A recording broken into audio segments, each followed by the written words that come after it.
Video I'm going to be showing you how to diagnose a no crank, no start. We're going to be working on a 2000 Honda Accord when you turn the key.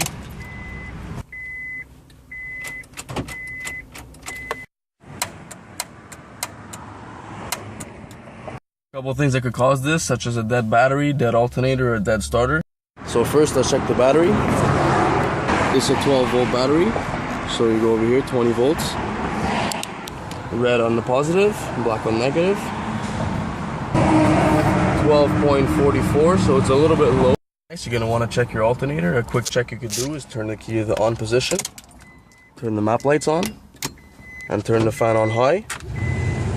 If the lights dim, it could indicate a problem with the alternator. Going to connect the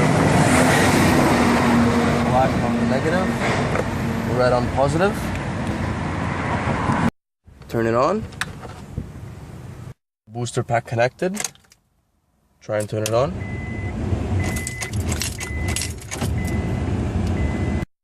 Since there's some corrosion on the battery, we're going to remove the terminals, clean them up, put them back on.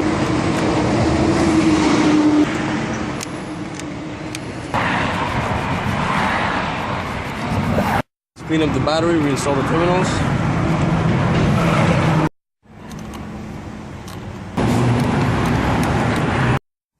After cleaning the battery and the terminals, try again.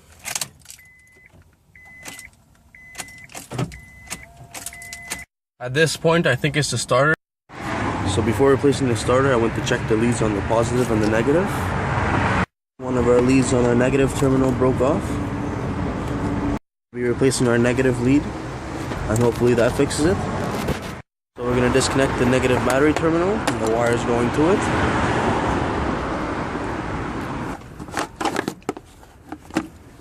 And remove the bolt. Negative terminal out, you can go to your electronics store and get yourself the parts you need to rebuild yours. To make a new ground wire, what you're going to need is some terminals, some 4-gauge wire, some 2-gauge wire. Get one of your terminals. Get some wire strippers or your knife and just cut off a little piece of each wires. Need a little so it fits in the terminal. Cut one.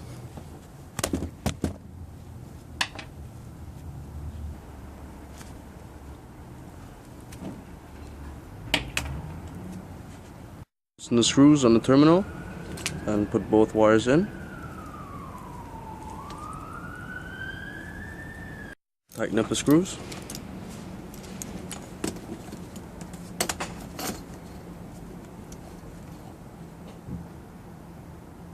The same grounding point, so you can cut it around the same length as your old one.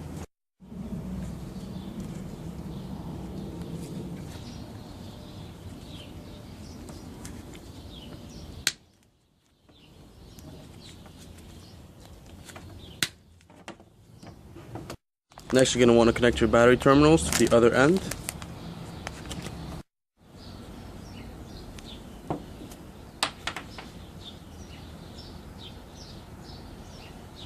Once you have your 2-gauge terminal on your 2-gauge wire, just want to crimp it down.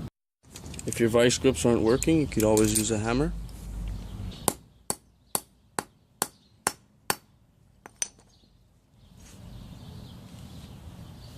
Once you did one, you can do the other. Put your 4-gauge terminal on your 4-gauge wire.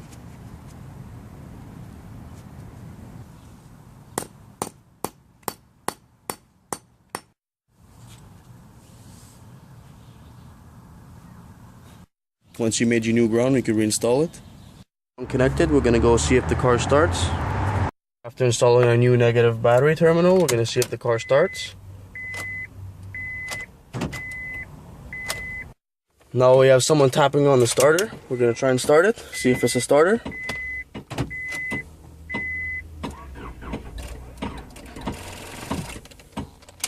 So the car almost started. Now we're going to try and start it again with the booster pack connected.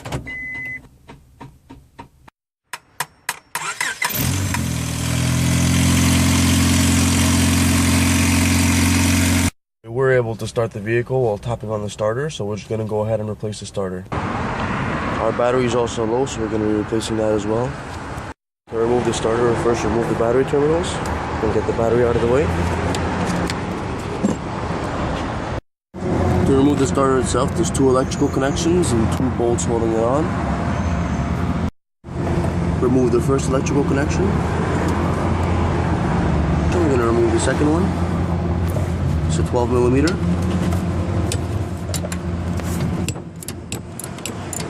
Got the bolt out. Remove the wire out of the way. There's 2 14mm bolts on each side.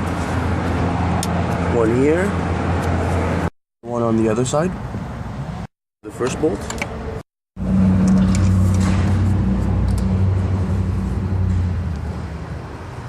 The bolt on the other side. Once both bolts are off, slide it out.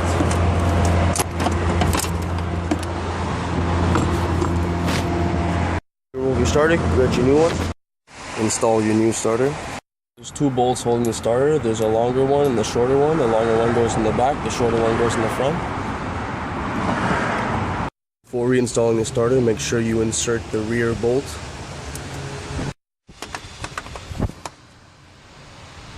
Have the starter in place, tighten up the bolts. Get it nice and tight.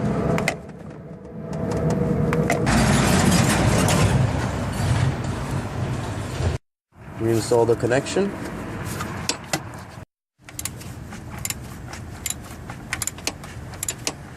To connect the first connection, connect the other one. Everything's back together. You don't want to use your new battery, you want to use your old battery with a booster pack. Everything back together and the booster pack connected.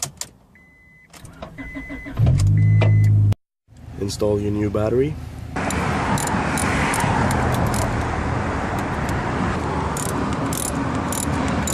Back together and a new battery installed. Go test it out. And success.